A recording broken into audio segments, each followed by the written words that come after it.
नमस्कार, समाचार बुंदेलखंड में आपका स्वागत है। रुख करते हैं झांसी की खबरों पर। बुंदेलखंड विश्वविद्यालय का 28वां दीक्षांत समारोह विश्वविद्यालय के गांधी सभागार में आयोजित हुआ, जिसमें कुलाधिपति एवं राज्यपाल आनंदीबेन पटेल ने वर्चुअल माध्यम से हिस्सा लिया और समारोह की अध्यक्षता की है। दीक्षांत समारोह में 34 कुलाधिपति पदक प्रदान किए गए।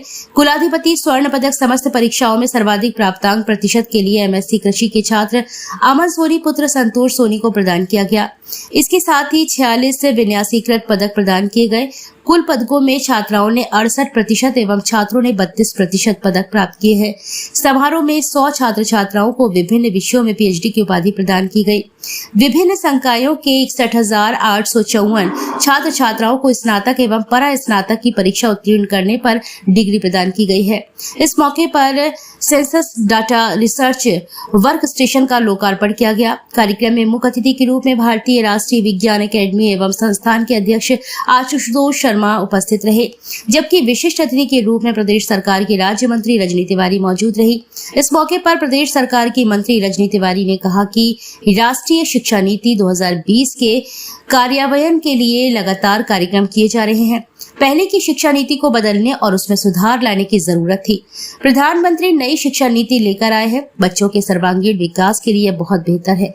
कुलपति प्रोफेसर मुकेश पांडे ने बताया कि दीक्षांत समारोह में सॉइल टेस्टिंग लैब, नवनिर्मित कैफेटेरिया, भारत सरकार के census data research work station का लोकार्पण हुआ है।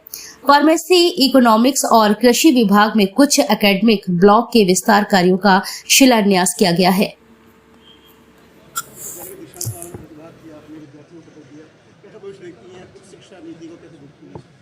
देखिए, आज का दिन छात्र छात्राओं के लिए बहुत ही उत्साह का दिन होता है। हम सब लोग जब पढ़ते थे तब भी देखते थे कि कब कॉन्वोकेशन होगी, और बच्चों में वही उत्साह देखने को मिलता है। बच्चों में बहुत सारी क्षमताएं हैं। आज से वो जब डिग्री लेकर के निकलते हैं, उपाधि लेकर के निकलते हैं, तो उनको ये बताना भी ज़रूरी होता है कि आपका क्या उद्देश्य है इसको शिक्षा लेकर के। तो गुरुजन उनको शिक्षित करने के बाद में उपदेश देने के लिए, उनको बताने के लिए ये कार्यक्रम ऑर्गेनाइज़ करते हैं। और इसमें आकर के मुझे बहुत प्रसन्नता हुई। बच्चों में मैंने उत्साह देखा, बच्चों में मैंने टैलेंट देखा, और उस टैलेंट का किस तरह से देश के विकास में वो इस्तेमाल करें, वो मैंने अपनी बात उनके सामने रखी। देखिए, राष्ट्रीय शिक्षा नीति 2020 है। आप सबने देखा होगा, हम लोग लगातार उसके क्रियान्वयन के लिए कार्यक्रम कर रहे हैं। अभी कानपुर में भी हम लोगों ने बहुत बड़ा कार्यक्रम किया, इसके पहले काशी में भी किया, और जगह जगह पे इसके क्रियान्वयन के लिए हम लोग कार्यक्रम कर रहे हैं। राष्ट्रीय शिक्षा नीति व्यक्ति के जीवन का सर्वांगीण विकास करती है, तो उसके अंदर बहुत सारी चीज़ें हैं।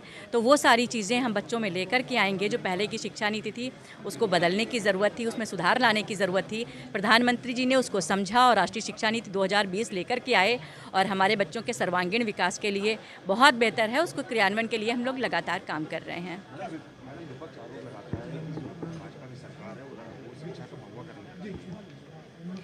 देखिए, विपक्ष आरोप नहीं लगा रहा है। विपक्ष हताश और निराश हो चुका है। अब वो क्या कहे क्या करे, उसके पास कहने के लिए कुछ नहीं, करने के लिए कुछ नहीं है। तो वो बहुत निराश है। वो सोचता है कि हम तो जब सत्ता में रहे, शासन में रहे, कुछ कर नहीं पाए, और हम लोग कर रहे हैं, तो वो बौखलाहट उसकी दिखाई दे रही है। और हम लोगों ने तो पूरे देश में अच्छी शिक्षा व्यवस्था देने का काम किया, अच्छी स्वास्थ्य सुविधाएं देने का काम किया, विकास करने का काम किया। विपक्ष हताश और निराश है।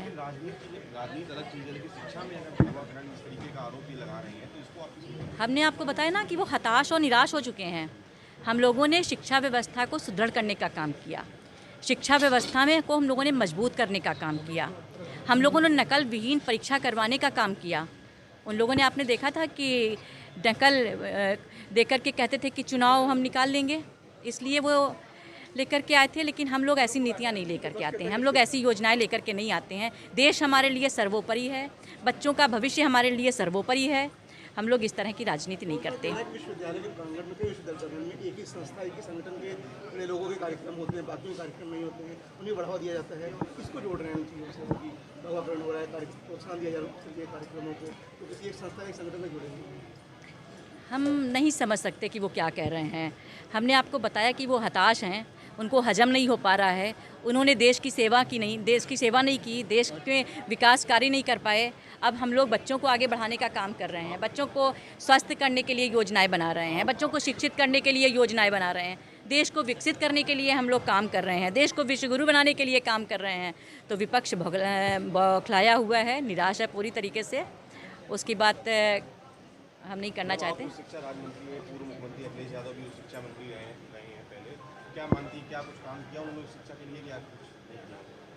देखिए, जब हम लोग सत्ता में आए थे 2014 में, केंद्र में हम लोगों की सरकार बनी, उसके बाद भारतीय जनता पार्टी की प्रदेश में सरकार बनी है। हम लोगों ने शिक्षा व्यवस्था को देखा, शिक्षा व्यवस्था बहुत ख़राब थी।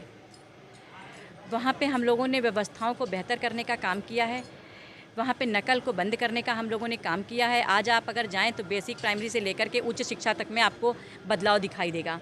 हम लोगों ने कायाकल्प करने का काम किया है, हम लोगों ने स्कूल कॉलेज में अच्छी व्यवस्थाएं देने का काम किया है। आज आप जाएं तो वहाँ पे छोटे स्कूलों में भी आपको शिक्षक भी दिखाई देंगे, आपको बच्चे भी दिखाई देंगे, अच्छी व्यवस्थाएं भी दिखाई देंगी। मुख्यमंत्री जो आरोप लगा रहे हैं वो खुद मुख्यमंत्री रहते हुए कुछ नहीं कर पाए शिक्षा के।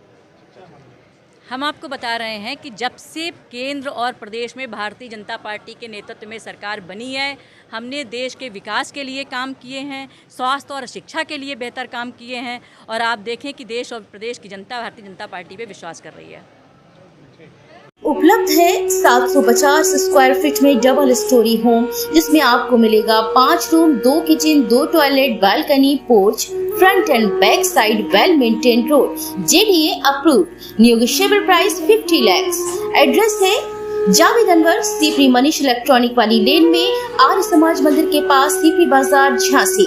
Contact number 8299006312।